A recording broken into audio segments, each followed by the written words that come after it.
I remember when I was new to AA in the early days when I was brand new to it. I was pretty green on the vine.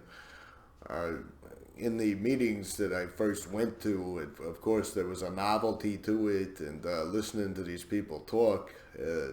It's embarrassing to admit it now, but I had thought at the time when I entered it that I had some street smarts or some idea about people in general. And I don't think if I hadn't been so desperate and so alienated with my alcohol abuse and the way it put me on the outs with everybody, I don't think if I hadn't been so desperate for some kind of fix or some kind of solution to what was going on with me, I would have fell for it as easily as I did. But I do remember naively thinking that all the people in the rooms had their act together, and I was probably the only one there that was still having all these difficulties mentally and emotionally, and I thought I was probably the only one who was relapsing at the time. And I remember early on, it didn't strike me, why it didn't strike me back then, I really don't know, but it didn't strike me odd at the time that in addition to everybody being a major badass or everybody being somebody that was, legendary on the streets or whatnot with their drinking careers, that there was something a little bit fishy about that. Every so often, when I would hear certain stories, it seemed a little bit too exaggerated to me. But at that time, naive that I was, it never occurred to me that this was all just made up bullshit. Flash forward over a decade, and I didn't believe a word that I heard in those meetings any longer. But interestingly enough, another thing that everybody would talk about whenever they were sharing whatever job they had, if they had one, inevitably they would always say they were the top guy in their industry, that they were, the best employee at their job or what they did, or you probably already know what I'm talking about there. There was one guy that was when I was really new to this thing that was bragging about what a gifted mechanic he was when it come to fixing people's cars. That he just had a natural touch for making any engine work, no matter how bad of a problem it was, and there was a coworker of mine at the time that was having all these car problems, and he said to me, "Do you know anybody who might be a mobile mechanic as far as being able to come to someone's house and actually repair their vehicles?"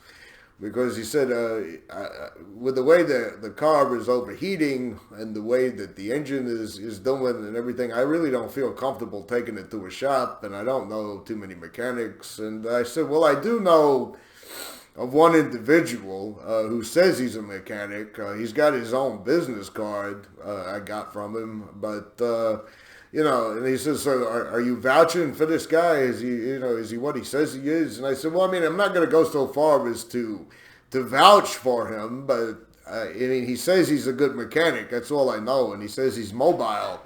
Uh, And I didn't hear any more about it. I gave the guy the business card, and then about a week later, I said to him, "Is your car running okay?" He said, "I had better not ever see that man that you recommended. I'd better not ever see his fucking face on my street, or even anywhere within the vicinity of 100 miles of me ever again." He said, "I think if I see him, I might go away." And I said, "What do you mean go away?" He said, "I mean I might run over him, and I have to go away for 100 years because I've committed murder." That's how bad that was. He didn't go into detail about it. But while we were still on the subject, he looked at me with this real disgust. You could tell he kind of had lost some respect for me at this point, and he said, "By the way," he said, "where on earth did you find that guy? What sewer did you encounter that guy at?" I said, "Well, I met him in AA meetings." He said, "AA meetings?" And then he said, "Holy fucking shit." And he did his hands like that. I never did find out what happened, but I remember Whatever the situation was, the mechanic guy wouldn't come within 100. He wouldn't come close to me either. After a meeting, whenever I'd start to approach him, he would make a mad dash for the other direction. At the time, that was one of my first sponsors. That's how long ago this was. And I pulled him to the side. I was actually taking his advice at the time, which of course it turned out to all be terrible advice. But I let him know what happened, and like a little child, I said something about, I don't think that guy is on the up and up, even though he seems popular in these meetings and everybody likes him. And he said, well, you'll find out that alcoholism has almost nothing to do with alcohol. Maybe you should start listening more in the meetings. And I thought, alcoholism has very little to do with alcohol. I don't exactly know what you're talking about with that, but somewhere during that time, I remember every so often in meetings, I'd hear somebody say, the only step that mentions alcohol is the first step. And then I would hear people say, this is not about quitting drinking. This is about a way of life. And I used to think about, well, I came here because I got a fucking drinking problem. I didn't come here for a way of life. I mean, they never do tell you exactly what the way of life is, but they kept saying, it's not just about drinking, and my mind is powerless over alcoholic thinking, not alcohol, and all these little clever, witty things. And of course, at the time, I said to a couple of people that I was semi-close with early on, I said, well, I'll be honest with you, I have a drinking problem. I don't really think that there's anything that major out of whack in my life other than the fact that I have an out-of-control drinking problem and I just need to get out from underneath alcohol. And of course, that was the worst thing you could possibly say. Everybody was like, oh, well, you're very new. You don't understand anything yet. You just have to keep coming back. The old scam of keep coming back. But I thought about that, in the early days, and like I said, being naive like I was, and like I've talked about on here before, I was naive enough and foolish enough to buy into what they were selling, and I got this idea that there was something inherently wrong with me, that there was something terribly bad wrong with my thinking, that I was mentally different from the rest of the world, and that, any kind of feelings of alienation and any kind of feelings of isolation probably was a result of me being an alcoholic. It never, this is, like I said, it's cringeworthy for me to talk about now, but that's really what I was kind of convinced of. And I've said before, if I hadn't been so desperate, my life hadn't been such a mess, I may have not got sucked into it the way that I got sucked into it. Although, like I said, it's just cringeworthy to imagine being a true believer in anything like that from this perspective. But it hit me somewhere along the way, after leaving AA, actually, that I was actually right in the early days. There was really nothing wrong with me, except I was drinking really heavily, and AA made my drinking worse. At the time that I was hearing all this stuff about how, only the first step mentions alcohol, and alcohol has very little to do with alcoholism, and I was hearing all these standard party lines to keep you rooked into the cult and everything like that. It didn't occur to me until later, after leaving AA, that the program itself is not about even quitting drinking. It's about recruiting people into the cult, keeping people into the cult, telling them there's this ever-elusive state of something called serenity that you'll never get to unless you keep coming back to meetings over and over again, and you keep doing these steps, and you keep doing these same old superstitious rituals that you'll never actually be able to achieve. And to me, it's almost like a classic scam in one way, because there's something seriously wrong with you. It's not actually your drinking problem. Your drinking problem is just what you think is wrong with you. Really and truly, when you quit drinking, you find out that there's way more wrong with you than just the drinking problem. We have the solution for your drinking problem. The only way to find out what that solution is to keep coming back and to keep repeating the same things and to keep sitting in these meetings and to keep having sponsors and to keep rereading the big book over and over for the umpteenth time, looking for the hidden messages like the fucking Da Vinci Code or something like that that's hidden underneath. And you can never leave. Because if you ever choose to leave, or if you ever say, you know something, this ain't working out, I'm not getting nothing out of this, I'm going to leave, then there's all these subtle hints all around you that there's jails waiting on you out there, and there's institutions out there, and there's death out there. That in here you're safely underneath you're safely underneath the protection of AA God and AA higher power and AA, fellowship, which is the most treacherous, backstabbing, hypocritical, phony fellowship that I've ever encountered. But it's really, truly, in my opinion, the AA cult has no interest whatsoever in seeing you actually quit drinking and having a productive, happy life. They're not interested in that whatsoever.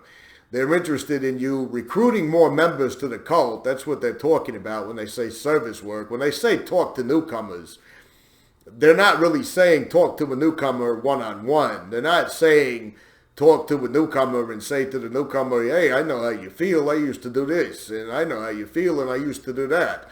I grew up over here. You grew up not too far from there. We probably know some of the same people. That they're not talking about networking with people to kind of get to know them better as friends and be supportive. They're talking about recruit people to the cult. Tell people that there's something wrong with them and that they need to go to meetings and they need to talk to sponsors. Tell people that, when they have a problem or a complaint, you have to tell them, well, have you worked on your fourth step? Are you seeing your sponsor? Maybe you just need to go to more meetings. Otherwise, you wouldn't be miserable. It's you that's the problem. It's AA that's the solution. And that's how you have to understand this entire process and formulate your worldview. Because as long as you are full of dread and self-doubt about yourself, then it doesn't matter if you quit drinking or not, because you're always going to be full of uncertainty. You're always going to be full of fear and anxiety, and you're always going to feel like you're fundamentally flawed as a person, and that you have to constantly keep coming to these meetings and keep engaging in these superstitious rituals to make the problem go away that never seems to go away.